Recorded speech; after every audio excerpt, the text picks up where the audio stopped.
پاک پڑھیں اللہم صلی علی سیدنا و مولانا محمد وعلی آل سیدنا و مولانا محمد وآلہ وسلم صلاۃ و سلام علیک یا رسول اللہ صلی اللہ تعالی علیہ وسلم۔ بسم اللہ الرحمن الرحیم۔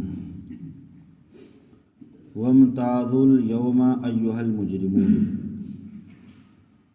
رب نے قرآن مجید میں ارشاد فرمایا کہ جب جنت والوں کو اللہ تعالیٰ جنت کے تمام میوے وغیرہ کھلائے گا، انہیں تخت عطا فرمائے گا جس میں وہ لوگ بیٹھے ہوئے ہوں گے، اس کے بعد اللہ تعالیٰ ان پر سلامی فرمائے گا۔ اب اس کے بعد اللہ تعالیٰ نے جہنمیوں کے بارے میں فرمایا، کیا کہا کہ وامتازوا الیوم ایھا المجرمون، اور آج الگ پھٹ جاؤ اے مجرموں۔ الگ پھٹ جانے مراد یہ ہے کہ حضرت آدم علیہ السلام سے لے کر کے اور قیامت تک جتنے بھی انسان ہوں گے، اب اس میں کافر اور مسلمان کا دو گروہ ہو جائیں گے، ایک مسلمان کا گروہ اور ایک کافر کا گروہ۔ تو مسلمانوں کا گروہ جو ہوگا، اس کی جماعت جو ہوگی وہ جنت میں چلے جائے گی، اور جو کافروں کا جو گروہ ہوگا تو اللہ تعالیٰ ان سے فرمائے گا اے کافروں جتنے بھی ہو تم سب الگ ہو جاؤ، اب تمہیں مسلمان کے ساتھ نہیں رہنا بلکہ اب تمہیں کہاں جانا ہے؟ جہنم میں جانا ہے۔ تو وہی قرآن نے فرمایا کہ اور آج الگ پھٹ جاؤ اے مجرموں۔ یہاں مجرموں سے مراد ہیں کافر، جتنے بھی کافر لوگ ہوں گے سب الگ ہو جائیں گے۔ اس کے بعد قرآن میں رب ارشاد فرماتا ہے کہ الم احد الیکم یا بنی آدم اللہ تعبدوا الشیطان انہ لکم عدو مبین۔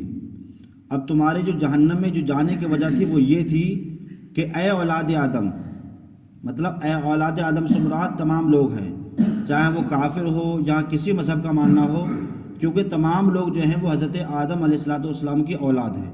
اس لیے آپ نے دیکھا کہ سب کو آدمی کہا جاتا ہے، کافر ہوگا تب بھی اس کو آدمی کہتے ہیں، کسی دوسرے مذہب کا ہوگا تب بھی اسے آدمی کہتے ہیں، کیونکہ سب لوگ جتنے بھی ہیں ہم اور آپ سب حضرت آدم علیہ السلام کی اولاد سے ہیں، اس لیے سب کو آدمی کہا جاتا ہے۔ تو وہی قرآن نے فرمایا کہ اے اولاد آدم، کیا میں نے تم سے یہ عہد نہ لیا تھا کہ شیطان کو نہ پوجنا، بے شک وہ تمہارا کھلا ہوا دشمن ہے۔ شیطان کو پوجنے سے مراد یہ ہے کہ جتنے بھی نبی دنیا کے اندر تشریف لائے تو سب نبیوں کا یہی پیغام تھا، اے لوگوں صرف اللہ کو پوجنا، اللہ کی عبادت کرنا اور کسی کی بات نہ ماننا۔ لیکن کچھ لوگوں نے شیطان کی بات کو مانا اور پھر شیطان نے ان کو ایسا اپنا گرویدہ بنا لیا کہ کوئی سورج کو پوجنے لگا، کوئی بت کو پوجنے لگا، کوئی پانی کو پوجنے لگا، کوئی آگ کو پوجنے لگا۔ بہرحال جس نے پیدا کیا اس کو چھوڑ دیا اور باقی تمام دنیا کے لوگ چیزوں کو وہ پوجنے لگا۔ تو یہ قرآن نے کہا کہ آج جو تم جہنم میں جا رہے ہو اس کی وجہ یہی تھی کہ تم نے اللہ کی عبادت کو چھوڑ دیا اور دنیا میں جو چیزیں ہیں تم ان کو پوجنے لگے، اور یہ سب کچھ جو ہوا ہے وہ شیطان کی وجہ سے ہوا، کیونکہ انہ لکم عدو مبین، شیطان تمہارا کھلا ہوا دشمن ہے۔ شیطان کبھی کسی سے ہمدردی نہیں کرتا ہے، کسی سے پیار نہیں کرتا، کسی سے محبت نہیں کرتا، بلکہ قرآن کہہ رہا ہے کہ بے شک وہ تمہارا کھلا ہوا دشمن ہے۔ تو شیطان ہمیشہ وہ کام کرواتا ہے کہ جو جہنم میں لے جانے والا ہو اور جو گناہ کرنے والا ہو۔ اس کے بعد رب نے فرمایا وَأَنِ اعْبُدُونِي هَذَا صِرَاطٌ مُسْتَقِيمٌ، اور میری بندگی کرنا مطلب میری عبادت کرنا یہ سیدھی راستہ ہے۔ مطلب جو لوگ میری بندگی کریں گے، میری عبادت کریں گے، حقیقت میں وہی سیدھے راستے پر ہیں۔ اس کے بعد فرمایا وَلَقَدْ أَضَلَّ مِنْكُمْ جِبِلًّا كَثِيرًا أَفَلَمْ تَكُونُوا تَعْقِلُونَ، اور بے شک اس نے تم میں سے بہت سی خلقت کو بہکا دیا، کیا تمہیں عقل نہ تھی؟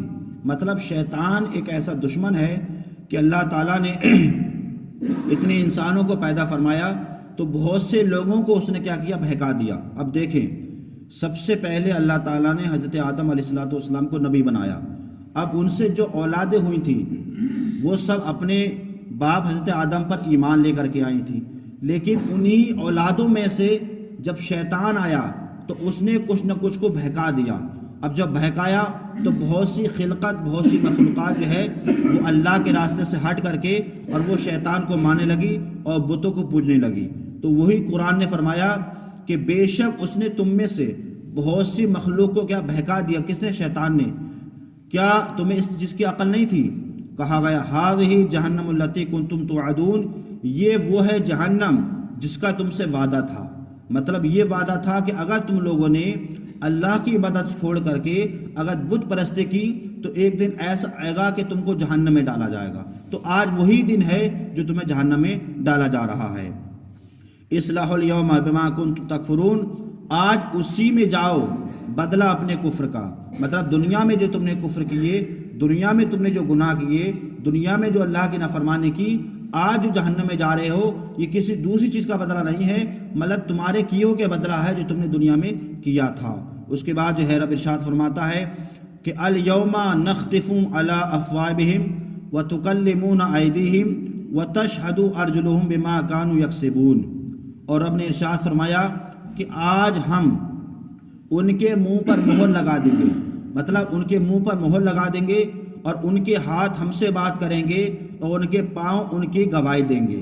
مطلب آج ہم لوگوں نے اگر ہاتھوں سے کوئی گناہ کیا ہے، اپنے پیروں سے کوئی گناہ کیا ہے، تو کل قیامت کے دن ہمارے منہ پر تو مہر لگا دی جائے گی، ہمارا منہ زبان نہیں بولے گی بلکہ ہمارے ہاتھ بولیں گے، ہمارے پیر بولیں گے۔